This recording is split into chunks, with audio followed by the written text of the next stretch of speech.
Part 3 है, इसमें बहुत सारा नॉलेज आपको मिलेगा।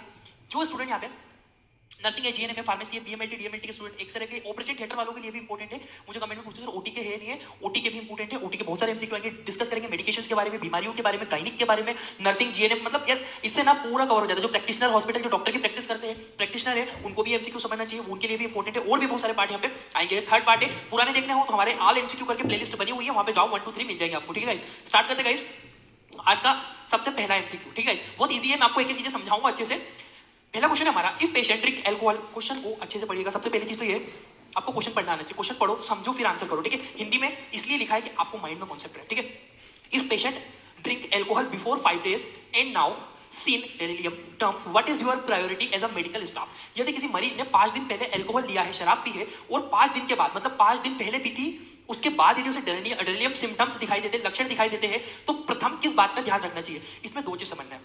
एक चीज समझना है कि भैया अल्कोहल लिया है, ठीक है, कब लिया था इसने? 2 दिन पहले लिया था बेचारे ने, अभी नहीं लिया है, 2 दिन पहले लिया था, और उसको क्या दिखाई दे रहे हैं? Delirium symptoms. सबसे इंपॉर्टेंट और हाईलाइटेड पॉइंट ये है कि डेलिरियम सिम्टम्स क्या होते हैं। गाइस, जो क्रोनिक अल्कोहलिक पेशेंट होते हैं, जो अल्कोहल वगैरह लेते हैं, उसमें डेलिरियम सिम्टम्स दिखाई देने लगते हैं। अगर वो अल्कोहल नहीं लेता तो उसमें क्या रहते हैं? व्यक्ति को बेचैनी होने लगती है, बहुत ज्यादा अजीब लगने लगता है, उसकी बॉडी उस चीज की रिक्वायर करने लगती है। उस प्रकार के लक्षणों को डेलिरियम सिम्टम्स कहते हैं। आइए देखते हैं, पहला है ऑब्टेन हिस्ट्री ऑफ अल्कोहल।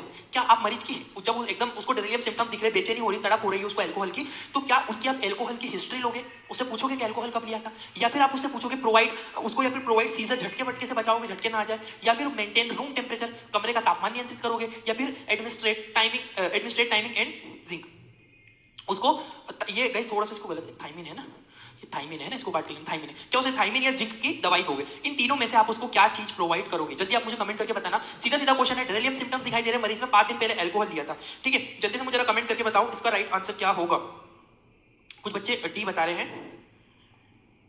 इसका जो एग्जैक्ट आंसर मैं बता दूं, इसको क्लीन करके सबसे पहले हम लोग आगे बढ़ते हैं ताकि इसको थोड़ा मैं समझा सकूं। सबसे इसका आंसर होगा प्रोवाइड सीजर प्रोटेक्शन, यानी कि झटकों से बचाना। इसका पहले राइट आंसर लगाओ, मैं समझाऊंगा इसको डिटेल से। प्रोवाइड सीजर प्रोटेक्शन, देखो गाइस ये राइट आंसर होगा। ठीक है, उसको झटके आने से हमको बचाना है मरीज को। क्यों? क्योंकि हिस्ट्री तो आप पूछोगे नहीं, बेचारा पहले से ही बेचैन है, आप ये तो पूछोगे नहीं उसे बेचैनी क्यों हो रही है, क्योंकि उसने अल्कोहल नहीं लिया है।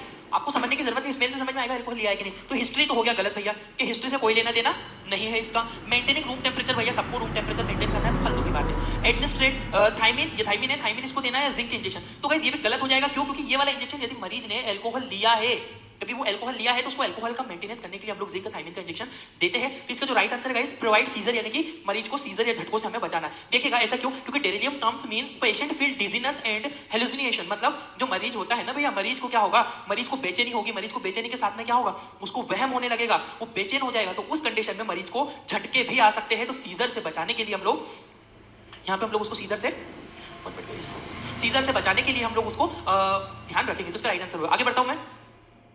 एक और इंपॉर्टेंट क्वेश्चन है, what is the purpose of ICU, intensive care unit. ये बेसिक सा क्वेश्चन आपसे पूछ लेते हैं, आप कंफ्यूज हो जाते हो कि भैया एक बेसिक इंटेंसिव, आईसीयू का फुल फॉर्म होता है इंटेंसिव केयर यूनिट। आईसीयू का क्या उद्देश्य होता है, क्यों आईसीयू बनाया गया है? टू प्रोवाइड, पहला क्वेश्चन है हमारे सामने, to provide long term care with chronic illness, लंबे समय तक इलाज करना बीमारी का, है ना, लंबे क्रोनिक बीमारी का। तो जरूरी नहीं है गाइस, ये मैं यहां तक तो सही है कि लंबे समय तक बीमारी का इलाज करना, पर जरूरी नहीं क्रोनिक इलनेस के लिए करेंगे। भैया आईसीयू में तो कोई इमरजेंसी मरीज आया, उसको भी आपको देखना पड़ेगा, ठीक है, और भी अदर चीज के लिए देखना पड़ेगा। तो क्रोनिक बीमारी के लिए स्पेसिफिक नहीं बनाया, तो ये काट दो, ये गलत बात है भैया। दूसरा बोल रहा है provide emergency care only. Only का मतलब समझना, ओनली। क्या हम आईसीयू में केवल इमरजेंसी केयर देते हैं क्या, और दूसरी नहीं दे सकते? गलत बात है भैया ये भी, कि भैया ये भी गलत बोल दिया तुमने। तीसरा भैया हमारा C, provide special care with critical illness. बोल रहा है कि क्रिटिकल इलनेस के साथ में क्या ये सही हो सकता है? लास्ट में देखो, टू प्रोवाइड क्वाइट एनवायरनमेंट। गलत बात है भैया, क्वाइट एनवायरनमेंट तो देना ही है मरीज को, शांत वातावरण ही देना है। तो राइट आंसर इसका गाइस हो जाएगा, राइट आंसर हमारा हो जाएगा इसका सीजर राइट आंसर। क्यों? क्योंकि क्रिटिकल कंडीशन में पेशेंट आईसीयू में आता है और उसका स्पेशल ट्रीटमेंट हम करते हैं।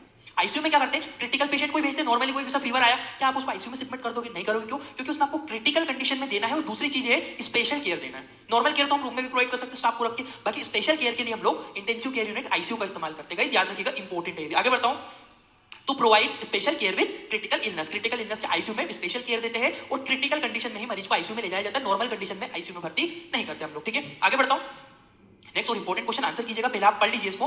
बोल रहा है क्वेश्चन में कि 37 week pregnant female schedule biophysical, ये क्वेश्चन ये देखिएगा, 1 मिनट इसको क्लियर करता हूं। बायोफिजिकल क्वेश्चन है, biophysical profile test, what is instruction have to given the female.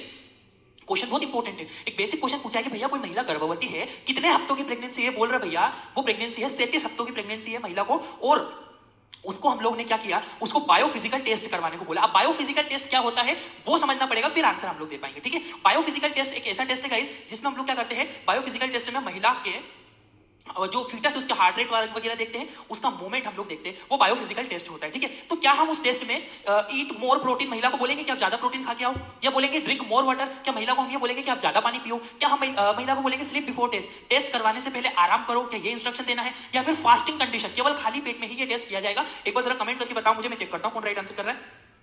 जल्दी से कमेंट करके बताना, जल्दी जल्दी कमेंट करना। चंदन डी बता रहे हैं, कृतिका गुप्ता, राम, शालिनी, रोहित, राहुल राजपूत, सत्यम भारती, सादिक, अमन कुमार, पंकज, मोहम्मद, कन्हैया, मोहिनी। गाइस देखो इस टेस्ट को हम लोग बहुत सारे लोग सही आंसर कर रहे हैं, कुछ गलत कर रहे हैं। सर आप क्या चीज के तैयारी कर पाओगे, मेरे से पूछ रही है ममता कुमारी। ममता बेसिकली पूरी मेडिकल फील्ड से प्रिपरेशन हो जाएगी आपकी, प्रैक्टिशनर हो कुछ भी हो, मैं थोड़े थोड़े क्वेश्चन चेंज करके अलग अलग स्पेसिफिक चीजों के लिए लेता हूं। इसका आंसर होगा, देखो गाइस प्रोटीन टेस्ट, तो प्रोटीन तो मरीज को बिल्कुल मत दो, स्लिप सोने की कोई जरूरत नहीं है भैया, आराम की वैसे हो जाएगा, नहीं भैया फास्टिंग कंडीशन की भी जरूरत नहीं है। इसका राइट आंसर होगा गाइस, इसका राइट आंसर होगा जिसने राइट आंसर किया था हमारा ड्रिंक मोर वाटर, क्योंकि इसमें पानी ज्यादा पीना है।